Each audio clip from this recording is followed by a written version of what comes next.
button because you got to know which button, right? You should be good to go now. A lot of buttons. Good afternoon. Greetings. Welcome, welcome. My name is Sherry Mehta. I'm the founder of Freedom Fighters, Freedom Writers, and I'm a volunteer. This is a racial justice contest, and you're MC for this afternoon's awards program. On behalf of the Prince George's County Lynching Memorial Project, I would like to welcome you all to our second annual Racial Justice Creative Writing, Essay on an Arts Contest Award Ceremony. Thank you so much for being here to celebrate these young people. The Prince George's County Lynching Memorial Project educates the public on the truths of our nation's continuing legacy of the institution of slavery and its impact on enslaved persons and their descendants, memorializes victims of racial terror lynchings in our county, and advances the cause of racial justice and reconciliation through mutual support and collaboration. Each year, the PGC LMP sponsors a racial justice essay and creative arts contest that is open to all Prince George's County students in public, private, charter, or homeschooling grades 9 through 12. Students are asked to use their creative talents, whether it be essays, writing, art, song, poem, to shed light on racial injustice. Today's award ceremony recognizes those students with outstanding submissions. And through your presence and the support of family and community, we are able to continually nurture their talents and commitment to racial justice. Before we begin our program and get a chance to see and hear from our young people, we'd like to have a few words of welcome. Ms. Leanne Irwin, co-chair of the Greenbelt Black History and Culture Committee, will come up and greet you all.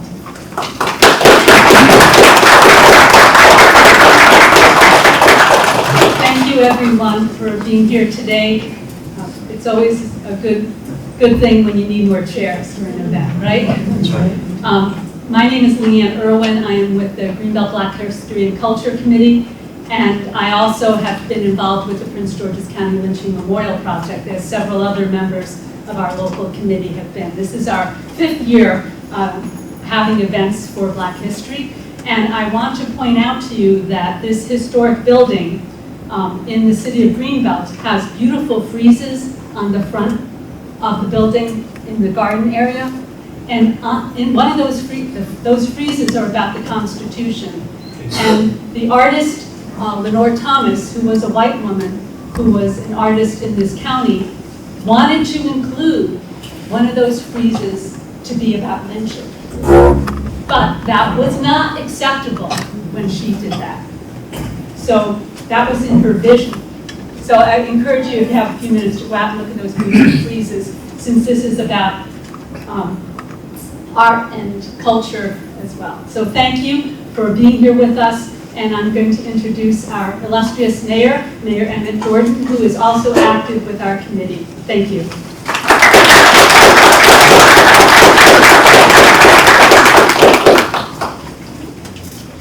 Thank you, Mr. Long. It's nice to be illustrious. So I bring you greetings on behalf of the Greenbelt City Council. We're very, very proud to host this event once again in our community center. Greenbelt is a town of about 25,000 people, founded in 1937 during the New Deal. And though African Americans were actively participating in building the city, we were not allowed to actually live here. There was a separate neighborhood plan for African Americans. It was never built. So we have a legacy in the city of Greenbelt, but as far as supporting this project and encouraging young people to learn more about the past so that we can guide their future, it's something that we as a city council are passionate about. So on behalf of all members of the city council, and for that matter, on behalf of all of our residents, I welcome you here and congratulate the Lynching Memorial Project on their important work that they're doing. So thank you very much.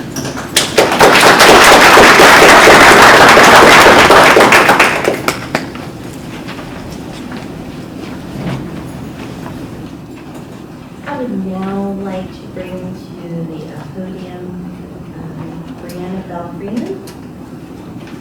On behalf of Delegate Nicole Williams from District M2, she's going to be presenting certificates for our participating students.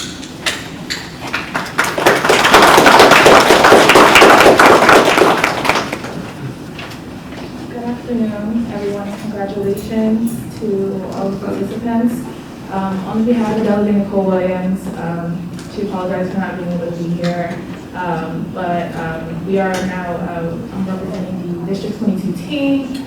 We are so proud of you all for all the great work that you all are doing. And so here we go. So we have, Thank you so much, appreciate it.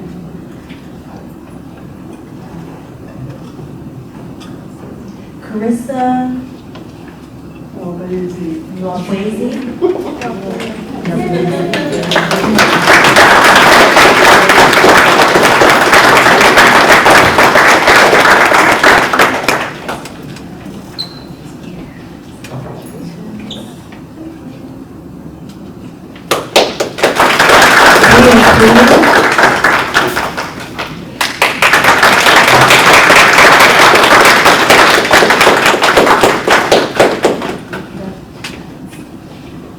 Ismail Mercado Cruz.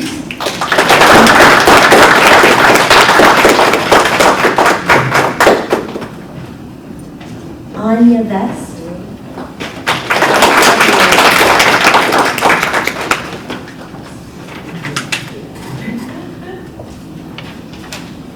Tammy Adejimo.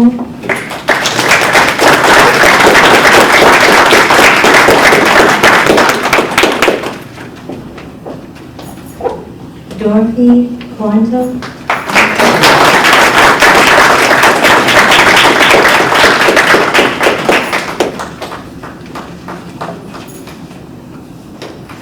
Jessica Kennerly.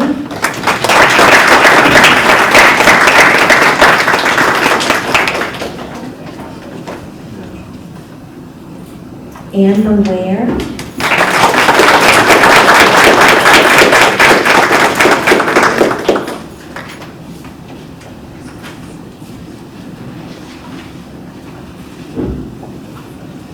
just want to say again, congratulations on all the artwork. This is great work again. All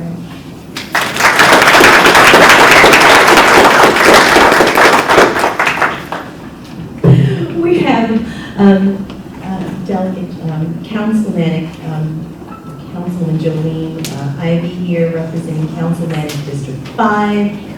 She will be presenting some awards to our students as well. Please come on up. Thank you.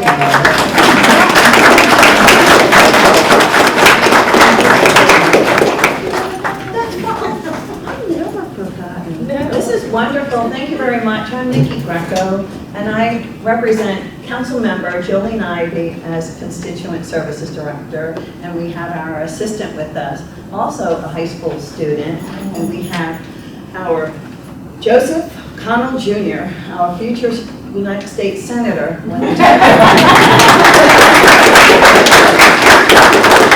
Honor, and I want to congratulate all of not just the participants, but the family and friends that have been very supportive for this very, very, very informative and necessary news to be delivered every day throughout the United States. Your Councilmember Jolene Ivy is Councilmember Jolene Ivy at the moment. She was former delegate, and as her state delegate of the state of Maryland, Delegate Jolene Ivy put forth a bill with our Montgomery County Senator to recognize Maryland's Emancipation Day. So we had slavery in the state of Maryland, and that is recognized as November 1st, 1864. I would like to now say to everyone, congratulations again, and let's please welcome and congratulate again Carissa's first place visual arts winner.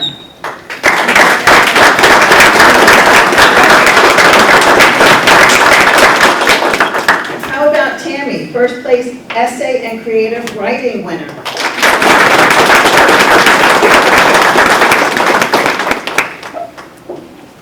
And we have Ishmael, second place visual arts winner.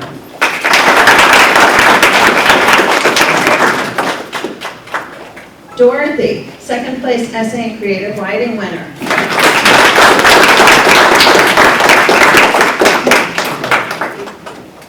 Bria, third place visual arts winner.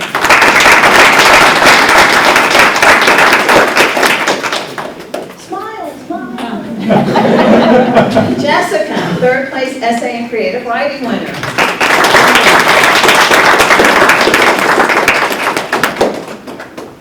Anya, honorable mention, visual arts winner. And Amani, honorable mention, essay and creative writing winner. And we have Amber, essay and creative writing winner. In the event any of your certificates of accomplishment are misspelled, would you please make sure that they're aware of the corrections needed, and we'll make sure we get those back to you immediately. Okay, let's enjoy the show.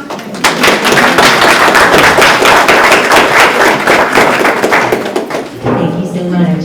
Now, welcome Ms. Amelia B. to the podium.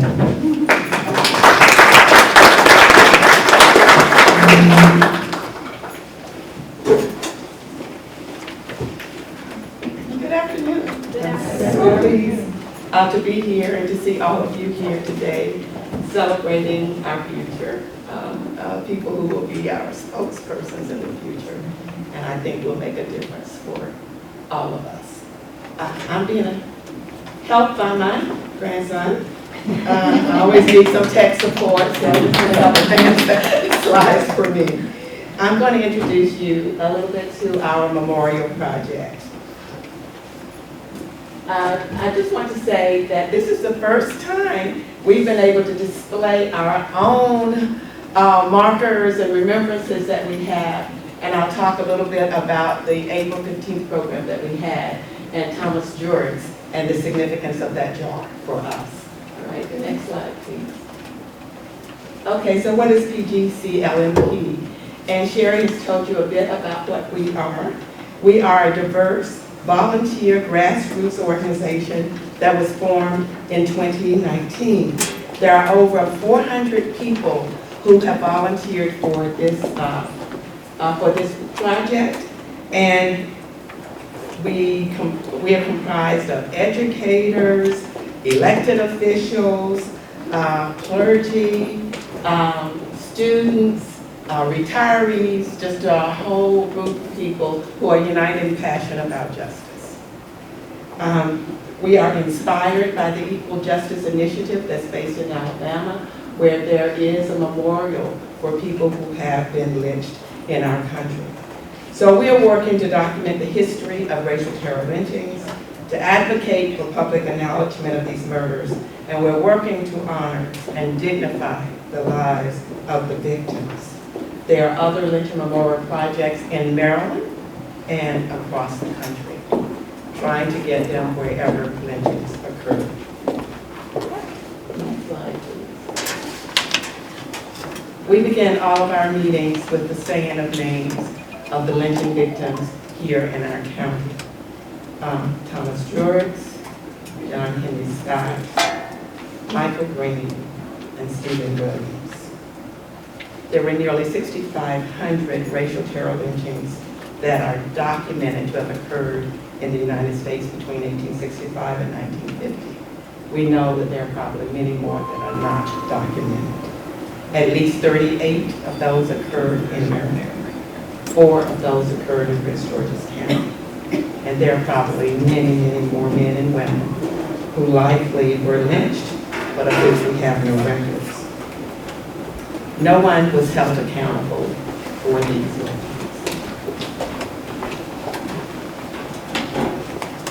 Next slide. So, a few things that we try to do in lynching memorial projects are to have community remembrance events, which involves collecting soil from the site or the nearest site that we can locate where the lynching had occurred. And then we try to put up memorial plaques. That's one of the standard features of all the lynching memorial projects. We were able to have our first community remembrance program in the Chapel Hill area in honor of Mr. Thomas Jordan. This is the cover of the program there. We had a lot of students who participated. To the right is the cart which holds the soil from the lynching site, or the site closest to the place where we think the lynching occurred. And I want to point out that that beautiful cart was made by high school students in Prince George's County, the non-traditional school south. And then after the service is held, everybody in the audience is asked to go by and take some soil and put it in a jar. And those jars are on display. 2 were sent to the Lynching Memorial in Montgomery, Alabama, where they will be on display at National Museum. And we will have 1 jar that will go to our own Lewis Museum in Baltimore, which is opening a permanent exhibit on lynching in Maryland. And our jars will be on display there. We have a lot of student participants. The Douglas Choir sang. And if we can go to the next slide. This, to your left, are the winners of last year's contest, student contest, which was held here. And I think we see the mayor in this picture as well. And then this student here presented at the Remembrance Program on the 15th, Chase, and that's Chase in the middle. He's a college student now, but he came back to read his poem, Hoodie, at the Remembrance. And this was a dancer. And this is a young men's mentoring program from a church near Chapel Hill who are collecting the soil and preparing the soil that was used for the soil collection that went into the jar for Mr. Thomas Jordan. So, what we are doing now is we're just inviting you to help us as we go along with the other programs that we want to do. We are hoping that we will have this contest next year. So we would like your support and by sharing information, encouraging students to apply for this.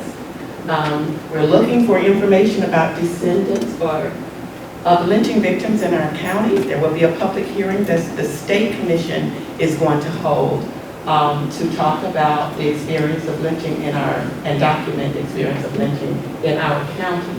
We're also looking for descendants of perpetrators, those people who participated in lynching. And so if you go on YouTube, you will find examples in other counties of some of those hearings that have been held. We're planning for our community remembrance programs for Mr. Scott, Mr. Green, and Mr. Williams. So anybody that wants to participate in doing that, we do walks through the community at the sites where we think they are and informing people about what happened in our county. We ask you to volunteer for that. And also participate in our educational events, which includes book discussions and webinars, and maybe to attend the public hearing on lynchings in Prince George's County. It has not yet been scheduled, but you can go to our website and you can find out when it will be scheduled, but I think it will be within the year. And attend is open to attendance there. And then most importantly, we invite you to join us in this work. We are really committed to not just remembering lynching for the sake of remembering lynching, but to always bring to the forefront the kind of world that we want to live in, and that we want our children and grandchildren to live in. A world that is a just world for all of us. So thank you very much, and please get in contact with us. And there are numerous ways. And if you see any of us, some of us have buttons, some of us forgot to bring our buttons, some of us don't have buttons. But just talk to us, and we're happy to share any information that we have about what we do and a role that you can play in doing that. Thank you very much.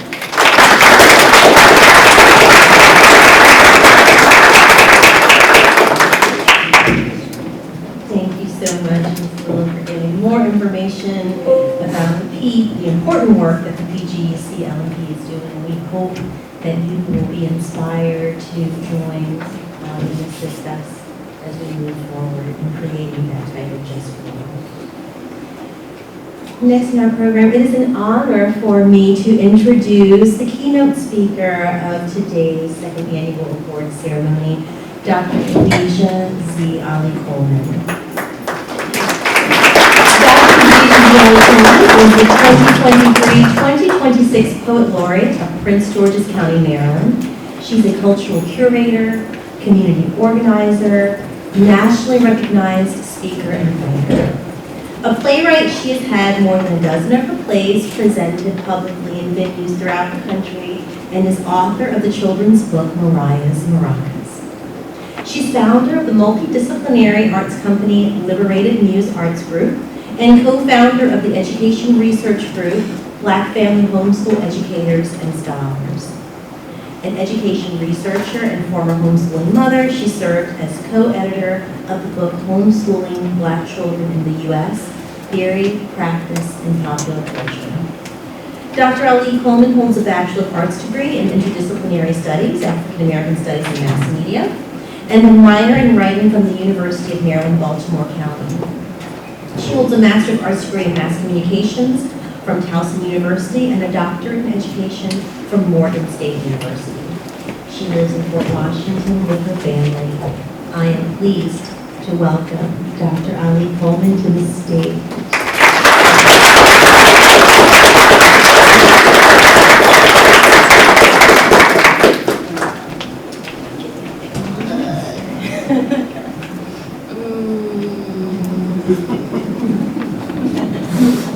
Oh, see, I love this woman, fellow homeschooling mother, but it is such an honor to be here. And I'm gonna hold it together. I was in the back crying when I was listening to the incredible work that this organization is doing in the vein of Ida B. Wells. Barnett, get it together.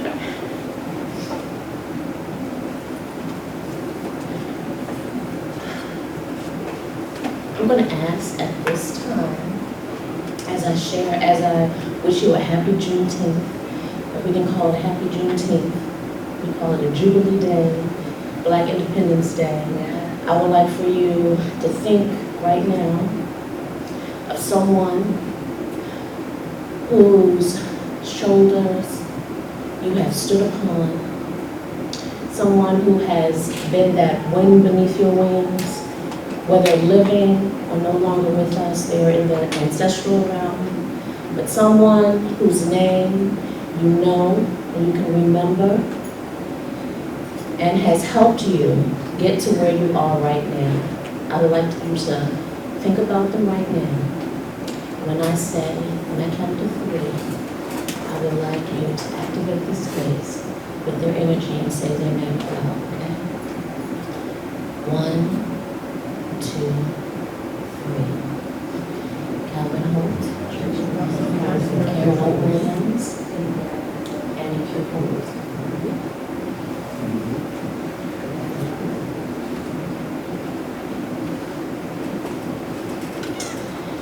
Thank you so much for this wonderful organization. Young people, thank you so much for creating something, memorializing our ancestors, memorializing and creating beauty out of moments that haven't been so beautiful for us. And that is the tenuous relationship that we have had with this country. It's making moments, making beautiful moments out of moments that haven't been so beautiful, so good to us. And in those ways that you were able to create, you were able to continue, you were able to inspire others, you were able to receive, you were able to give, you are creating beauty, you are creating legacy. We talk about our future senators and our future presidents, but we are looking forward to all of our future teachers, all of our future gardeners, all of our future artists, current artists, and will continue to art, right? We need every single one of you. We need every single one of you to remember our history, to hold it fast to your heart, to incorporate it in everything that you do in ways that you are translating accurately our history and our legacy, but creating beauty while you do it. I was born in Washington, D.C., and I moved to Prince George's County when I was 13 years old. And I've remained in the area. She named all of my degrees. I think I've gone every school in Baltimore. So I've been up and down 95, but for the most part, I've spent most of my life in Prince George's County. I grew up in Montgomery County before moving to Prince George's County. And one of the things that has been consistent is how wonderful organizations like this always fly under the radar. And so what I'm going to task everyone in this room today, you know about this organization. You know about this work that this organization is doing. And in your own way, it is now your responsibility to inform at least not one, not two. You got 5 fingers? Inform at least 5 fingers. 5 people about the wonderful work that this organization is doing. What she has said to you is that any type of contribution you can provide is welcome. And every single person in this room has the ability to contribute in some way. And by spreading the word, you are contributing in some way. And in some way, you are therefore becoming an activist. When we think and we hear the word activist, call out someone that comes to mind when you think of an activist. Fannie Lou Hamer. Who else? Angela Davis. Ella Baker. Martin Luther King. Huey Newton. Harry Belafonte. John Lewis. Who else? Me.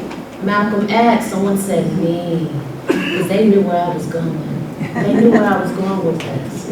Every single person in this room has the capability of being activists, activating space, mobilizing people toward a common purpose. When she, my dear friend, Dr. Mehta, introduced me and said, she mentioned an organization, Black Family Homeschool Educators and Scholars. In 2020, excuse me, because we're in 2023, I was a graduate student at Morgan State University with my big old self, right? Doctoral student, while I was homeschooling my daughter who was for high school. And I was in a program for community college leadership. And my advisors really thought I was out of my mind, but never said it nice, didn't say it directly, but you could tell when people are looking at you and talking to you that like, this woman's tripping. Because my dissertation was on dual enrolled African-American homeschool students' perceptions of preparedness for community college. Very long title, that is the actual title. And at the time, this was prior to COVID, who was talking about homeschooling? Who was talking about dual enrollment to this degree? And I was set to defend in March, and that week, we went into quarantine. And I was one of the first students to defend their dissertation via Zoom.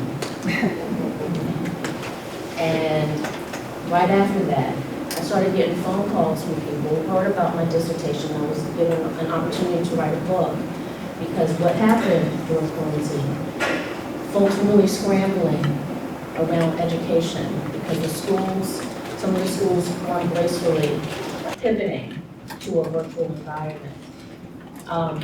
And so in an act of wanting to provide a space to empower parents, whether or not they decide to homeschool after COVID, but really to begin to provide resources. So this environment is something, or this situation can be something that we do together.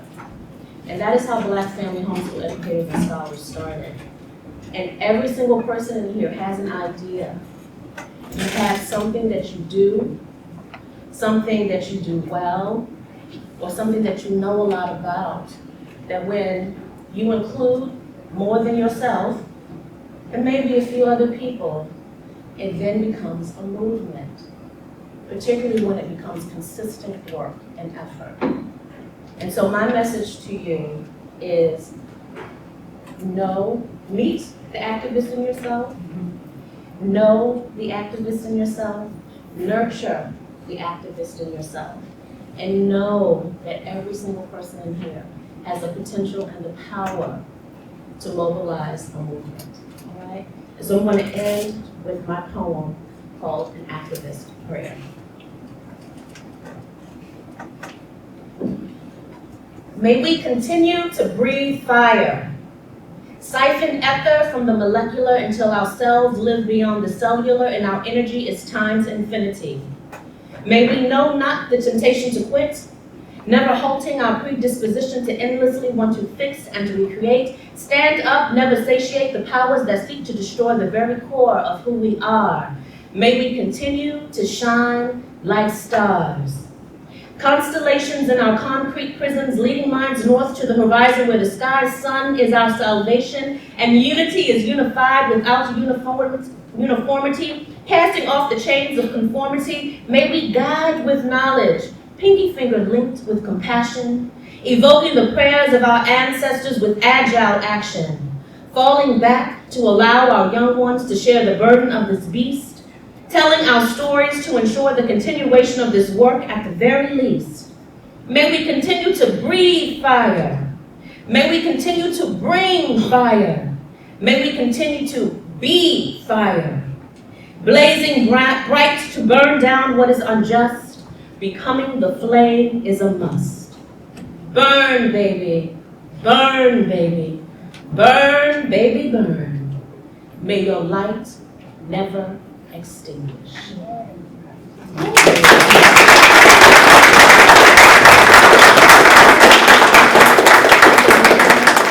This is one thing that I wanted to make sure all of the young people in the room know also, is that I'm also the executive director of the Hurston Wright Foundation, and I would love to invite all of the young awardees this summer to join the Hurston Wright Foundation at Howard University on the week of July 21st to work with us on the DC Youth Writers Oral History Project. Free tuition, we provide breakfast and lunch. I have more information if you're interested, but I would love it if you're free this summer to hang with us and to work on this project. That would be something that we would showcase on our website, and it would be, we're looking to get media around it, because the work you will be doing is digitizing the oral stories of Black writers in the DC metropolitan area.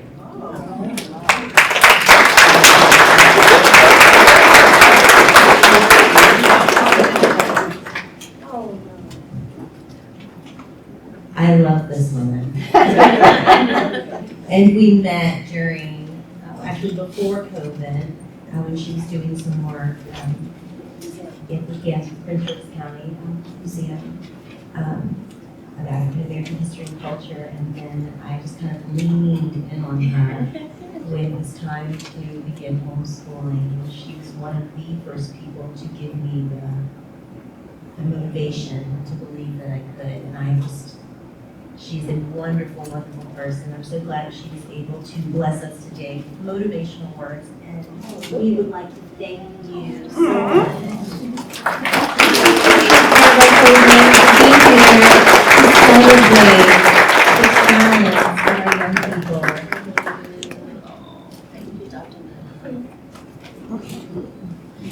Bless you all. Bye-bye. Please give her another round of applause. Your flyers with information inside of your certificates that give some additional information about the Hurston Wright Summer Program, Summer Writing Program. please, if you have any questions, reach out and contact Chair Bonnie Coleman as well while she's here. Moving on to the program, this is where we get to meet these beautiful and talented artists and scholars. This is the moment that I'm sure they've been waiting for and that you have as well. We're going to start with the creative arts, and I would like to introduce Sarah Harper, who will showcase and highlight this year's winners of the Creative Arts Contest. Please give Sarah a round of applause.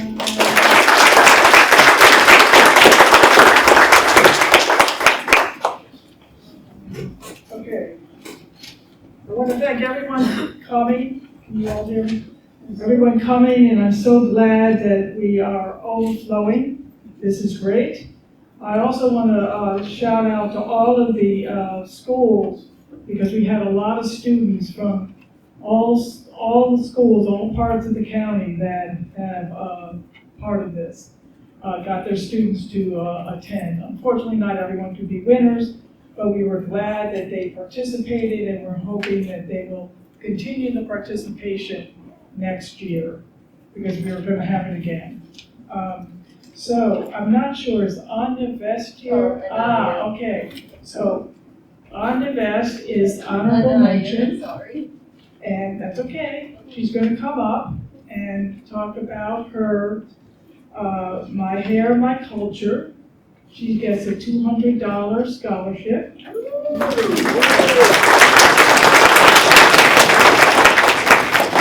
She graduated from Frederick Douglass High School, and in the fall, she plans to attend Trinity Washington University as a freshman, majoring in public health psychology. Come on up.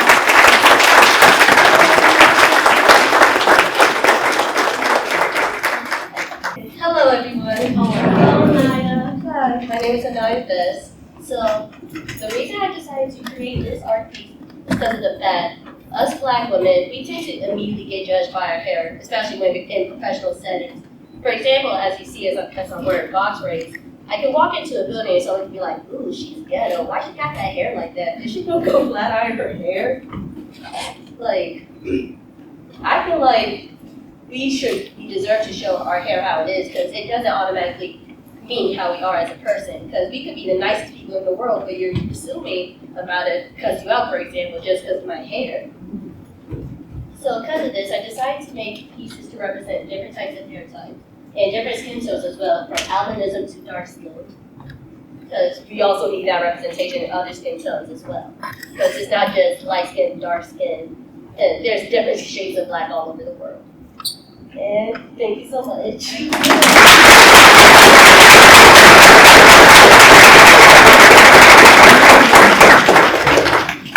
And this is your certificate. Thank you. Also, the information for the Howard project is in there. Okay. Thank you, everyone.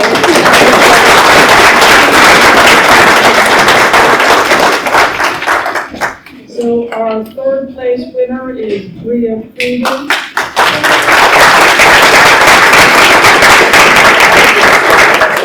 She's a rising junior at Suitland High School, and her project is Generational Hurt, and she's receiving a $500 scholarship.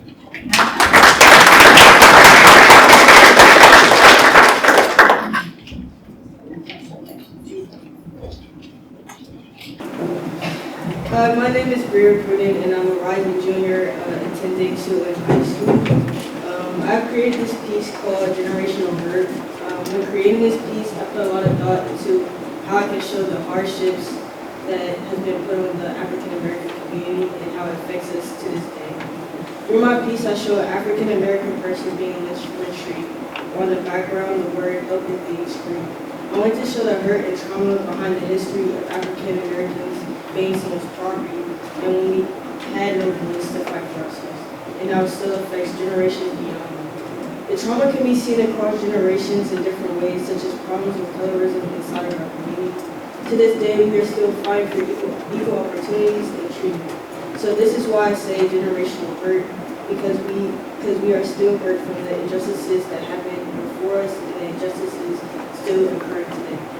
We are just seeking for peace and equal opportunities and hope from other communities to help with the fight for equality and justice for the Black communities.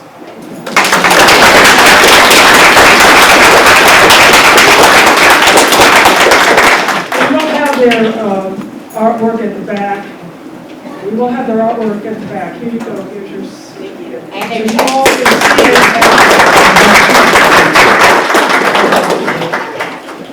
Also, we have second place.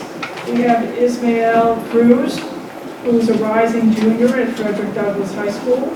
He has the Power of African American Women, and it's $700 scholarship. Wow.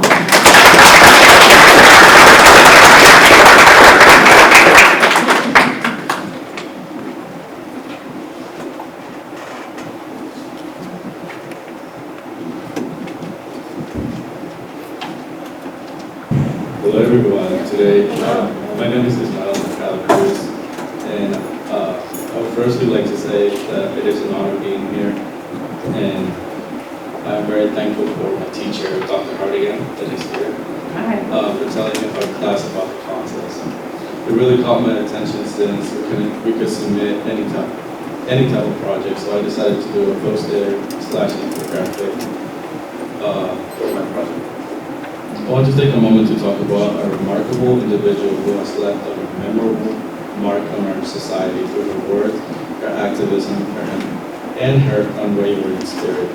Margaret Annie Johnson, better known as Maya Angelou. She was a beacon of inspiration and empowerment. Born on April 4th, 1928, in St. Louis, Missouri, Maya Angelou's early years were filled with both hardship and resilience. After a traumatic incident of rape at a young age, she became nearly mute, finding solace in the power of words and writing. Her childhood was spent primarily in Stamps, Arkansas, under the care of her paternal grandmother, who instilled her a love for literature and storytelling. Maya Angelou's journey led her to become an integral figure in the civil rights movement. She worked alongside activists like Malcolm X and Martin Luther King Jr., lending her voice and energy to the fight for equality and justice. As a Northern coordinator for the Southern Christian Leadership Conference, she played an important role in advancing the cause of civil rights. Maya Angelou's impact reached even further as she became an influential diplomat, using her words to bridge divides and foster understanding between nations. Her ability to connect with people from all walks of life, culture, and backgrounds made her an ambassador of peace and unity. In closing, let us carry forward Maya Angelou's message of resilience, compassion, and the power of words. May her life serve as a constant reminder that every individual, regardless of the background, has the potential to make a difference. Let us honor her memory by embracing the values she stood for and continue to fight for a world that is just and inclusive for all. Thank you.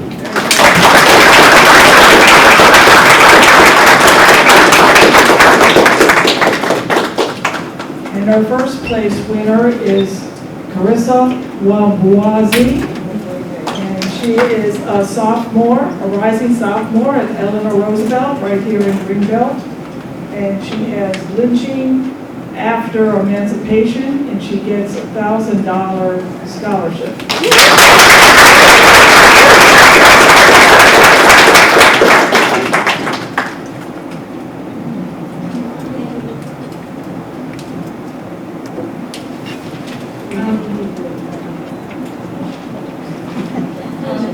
Hi, my name is Carissa Christine Malvesi.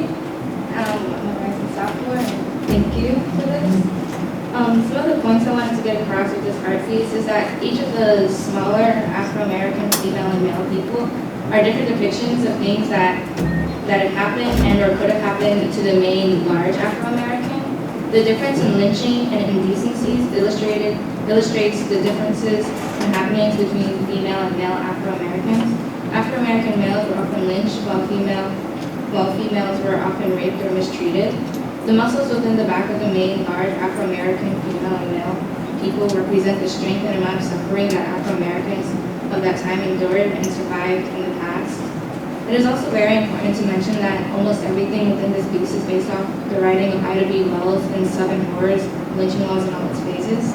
Ida B. Wells, born in 1862 and passed in 1931, was an Afro-American journalist and women's rights activist who traveled the world in her later years of life. In her writing, she often spoke on lynching in the southern states, her home state, and the overall mistreatment and violence conducted by white Southerners. She herself was also a victim of white violence as she had her newspaper building burned down and received death threats because of her telling the truth of what white Southerners were doing to black people in the South. Compared to people like W.E.B. Du Bois and Booker T. Washington, she was often seen as too radical for her time.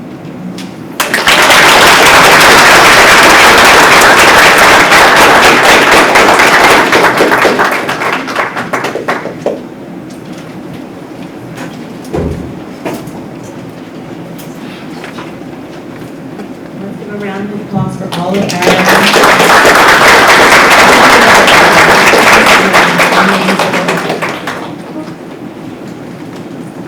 This is the second year that I have the pleasure of serving as one of the judges for the creative writing and essay category. And we had an amazing number of students who turned in essays and creative pieces. So many talented works, and it was hard for the other judges and I to find our winners because there was so much talent there. But it is my pleasure to introduce those who won for the creative writing contest. For honorable mention, we have Amber Ware.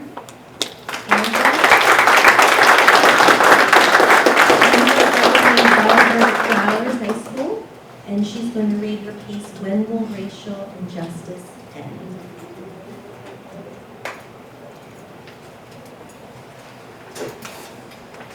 Hi everyone, I'm Amber and I'll read my piece now. Plagued by a society who cannot look past the color of my skin, it is very clear they do not want me to win. Their belief is that being black is the ultimate sin, as they look at me with the fakest grin. When will racial injustice end? When will my justice begin? They do not see success in me. All they want to do is oppress me, putting shackles on my feet so I cannot flee the injustice so that I can be free. Instead, all they want to do is silence me. When will my racial injustice end? When will my justice begin? They pound on my face just because of my race. They look at me with disgrace like I do not belong in this place. I am charged as a criminal before they can even hear my case. All I do is protest the pace. When will racial injustice end? When will justice begin? Prisons are now our new cage. Reinvention of slaves but in a new age. Working them as free labor is a total outrage. This system makes me full of rage and it is time to change the page. When will racial injustice end? When will my justice begin? 14th Amendment was created to liberate, but now affirmative action is a big debate. I was not given a silver platter, I was given a paper plate. So why does America not want me to be great? When will racial injustice end? When will my justice begin? Some Americans attempt to sympathize, but they cannot hear my cries. Our race equals unconscious bias, and they see blackness in their eyes. If only they were wise enough to see, I am an amazing prize. When will my racial injustice end? When will my justice begin? Racial injustice ends today. My justice begins today. My voice will be heard, every single word. I will demand fairness, I will bring awareness. Racial injustice ends today. My justice begins today. I will get what I deserve, just wait and observe. I'm changing history, I will get my glory. Racial injustice ends today. My justice begins today. Manifesting my destiny, building up equity, standing for what I believe, and fulfilling all that I dream. Racial injustice ends today. My justice begins today. Thank you.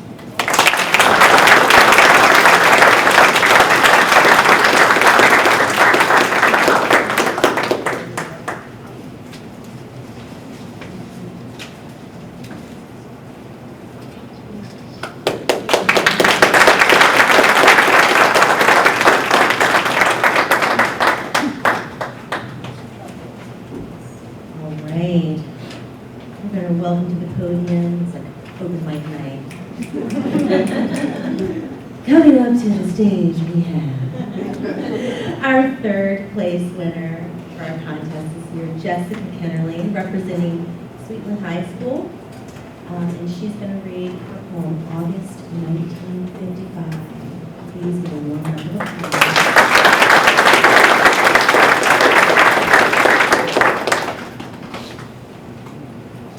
Hi, I'm Jessica, and I just want to thank everybody for this opportunity for me to be here, and I'm going to read my poem now.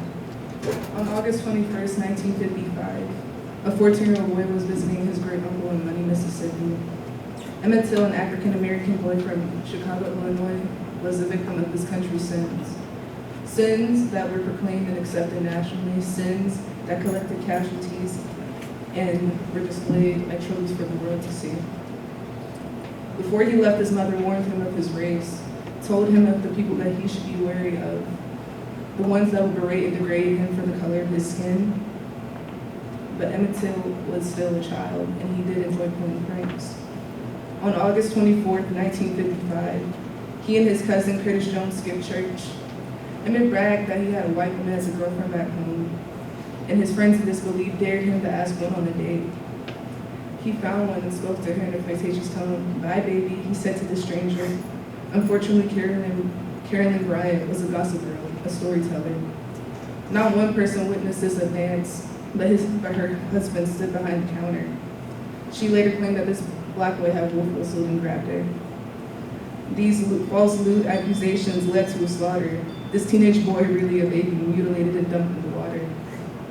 On August 31st, 1955, his body was found in the Tallahatchie River. The whole town was nauseated, and his great uncle quivered as he recognized the silver engraved ring on his body's finger. His mother demanded that he be delivered back home. She held an open casket, and the world cried and mourned. The magazines, the media, the people were outraged, and it escalated quite quickly, especially when the all-white jury issued the verdict of not guilty. August 1955, the world was changed in one night. This young man's death brought light to this fight.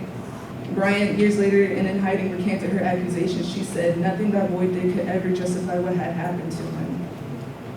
He never touched, threatened, or harassed her. It was just a product of this country's running to cancer."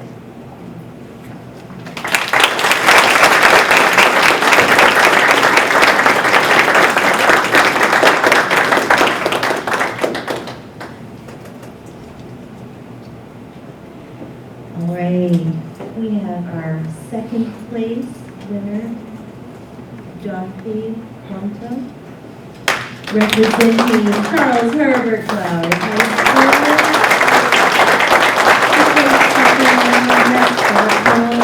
My Blood. Hi, thank you for everyone for being here and for giving me the opportunity to read my book.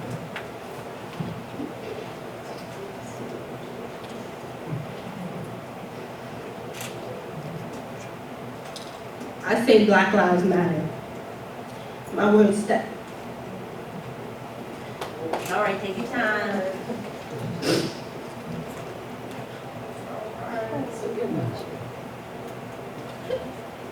You got this.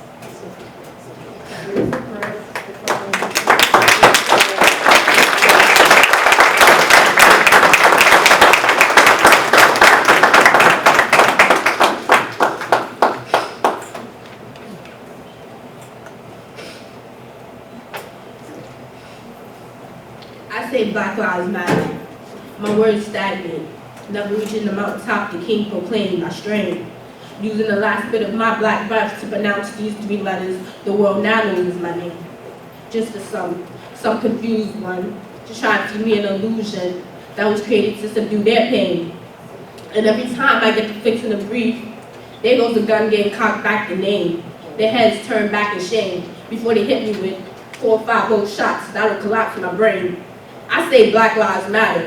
They say all lives matter. Remember, all lives matter too. I say Black Lives Matter, because all lives can't matter until Black lives do. They say more blacks get killed by each other each year than they do by the police. I say, what difference does it make when you're born crippled and made allergic to the very air that you breathe? What difference does it make when both sides try to teach you like the disease? What difference does it make if my black think they black different than me? My black too distinct, too reminiscent of my trials and tribulations, too rebellious, too bold. They call out in a whisper, how? I'm about to answer till I hear their black say, slavery ended 450 years ago. 450 years of me seeing my blood shed and I still bleed out. 450 years and counting of me hearing the chrome crack and my black smack the pavement. 450 years of cold steel, no funerals, and forced births. 450 plus years of the violence I'm set to face if their plans don't work.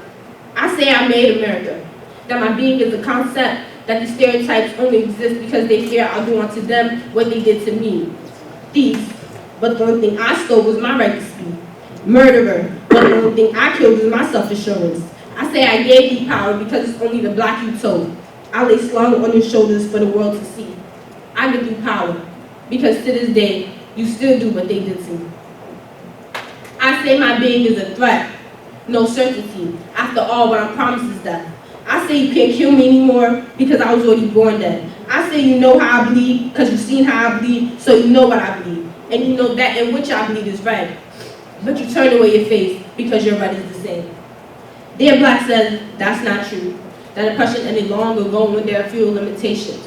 I say that that's not true because the world stays the same and it's only the players that changes. I say my black is the same black I breathe and that's why I gasp. Because my black is dying a sorrowful death while their black passes by through the gas. My black is predetermined, convicted before ever getting tried. Their black is an abyss, full of nothing, like the pupils in their eyes. My black is black like the pit you fill in your stomach when you have nothing left to give. Their black is a color, something you can mark up and throw away like the crayon you give to kids. My black is the fear of being dull. My black is what I say it is. Their black embodies the fear of being wrong. My black is an element of mine. Their black is a false representation of mine. I say 450 because I can list 450 ways I've been wrong. I say bombastically because I see researchers publishing papers that eradicate them from their God-given sense. And when God took it, it seems like he never gave it back sensibly. We see articles of the violence that raged the blacks. They say my black do this because my black lacks self-control, that my black don't want to learn, that my black don't want to be good, that my black would rather shoot than talk. My black would rather shoot than get shot. My black never learned to speak. My black never learned instead of regurgitates past teachings that are not engraved in his bosom. My black is trying. It is deaf to its own noise, and each time it grows louder, it doesn't see the subtle ways society tries to silence it. My black is something that is fed off its old trauma, nurturing its old wounds with ones that can easily replace them. My black is a meal you ate to fill your crave, your desire, and desperation, but you sweep your crumbs into a napkin that rests in your latch, catching every droplet of my black, and carry it home alone where you strip the shit off my back, taking and taking until my black is on you. Now, my black is him, you, and I, not a color, race, or skin. My black is applicable to everyone on this earth because my black is a struggle from within, a mentality, one that has been watched and monitored just in case a full fight is needed, one that has cut down the legs of people before they could learn to march. My black is the black that yearns to be understood, the victim that is yet to be victimized. There's this tapping at its core that if we allow to continue past those 4 or 5 years that we know of, could be the start of the thing that caused Dr. King to believe the mountaintop was reachable. The thing that makes my voice backtrack. The thing that made Pac believe he was trapped. The thing that made Nas desire one mic. The burst of emotion that causes a bullet to escape the gun we all have embedded into our palms. If we let that tapping go, my black would know that it exists.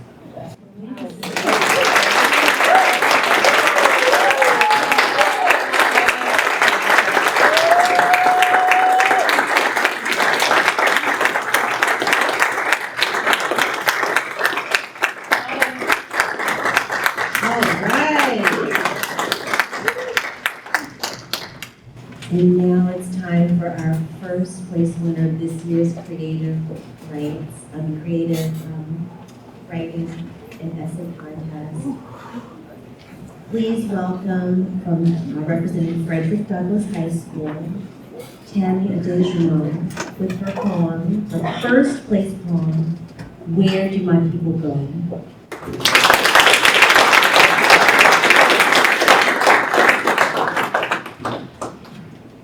Thank you so much for allowing me the opportunity to be here. And I'd also like to thank my family, my parents, my amazing pastor, Pastor Abby Daramola, my teacher, Dr. Jones, and her mother, Mrs. Watson, Dr. Hardigan. I'd like to thank everyone and my fellow Frederick Douglass High School students and everyone in this room. Thank you for being here and being willing to share your voice, share your story, and to make a change in the world around us. The title of my poem is Where Do My People Go? Black children constitute 18% of students, the StoryJustice.org story read. Yet, they make up 46% of those suspended more than once, the author, Elias, said.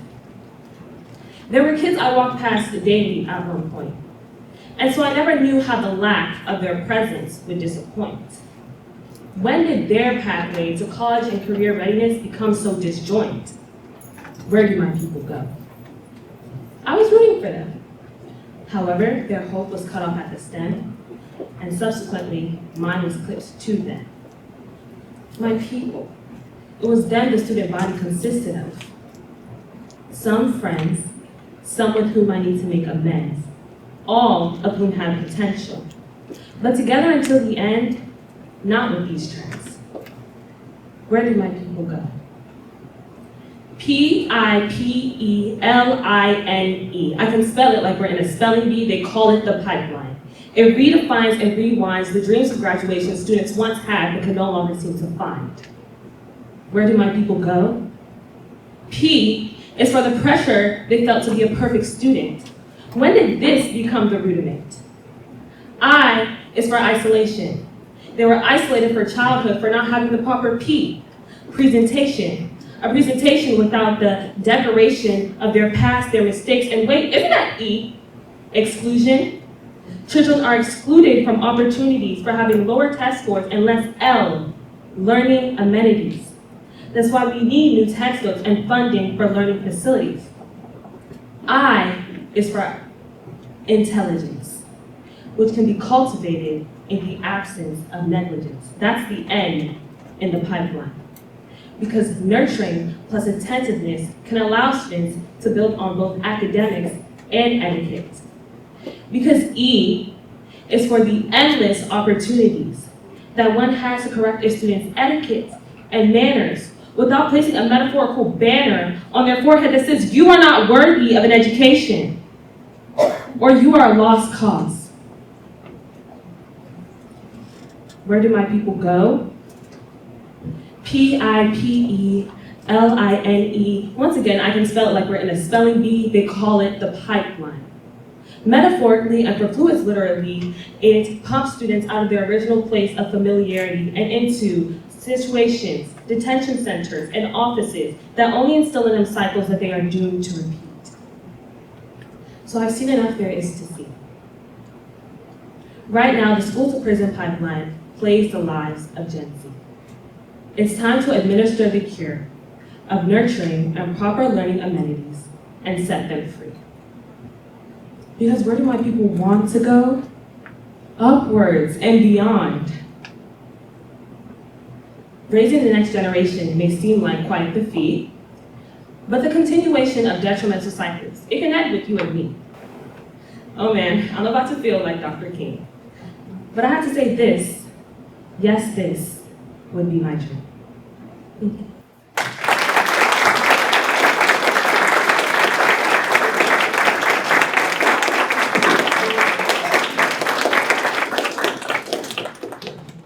Please give another round of applause for all of our.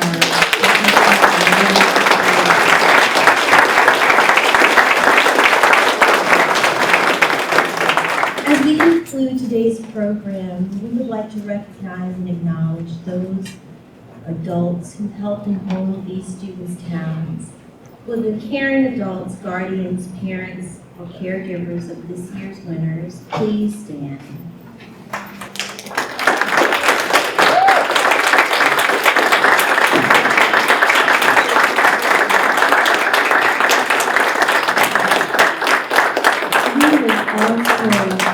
To recognize the teachers of this year's winners. Would you please stand and be recognized?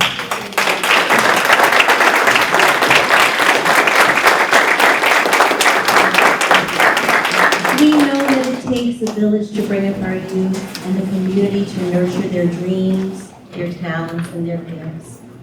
May they always have our support and encouragement in their endeavor. At the end of the program, before participants leave, we would love to have all the winners take a picture with the mayor before you go. So please make it a point to gather here before you leave, so that we can get a picture of everyone. We're going to close today's program. It's the weekend of Juneteenth. We're going out to gather with our friends and family in our community to celebrate. How appropriate that today's ceremony honors these young people who continue to fight for freedom. Freedom for equality, freedom from racial injustice, using their talents. We should all be so lucky and fortunate to have them in our presence. And we should all be so lucky and fortunate to be part of their success, and that we can continue to be the foundation and the springboard for them as they go off into their lives. Thank you all again for attending today's ceremony. Please help yourself to snacks in the back and make sure that you congratulate these young people. Thank you for coming, and happy Juneteenth.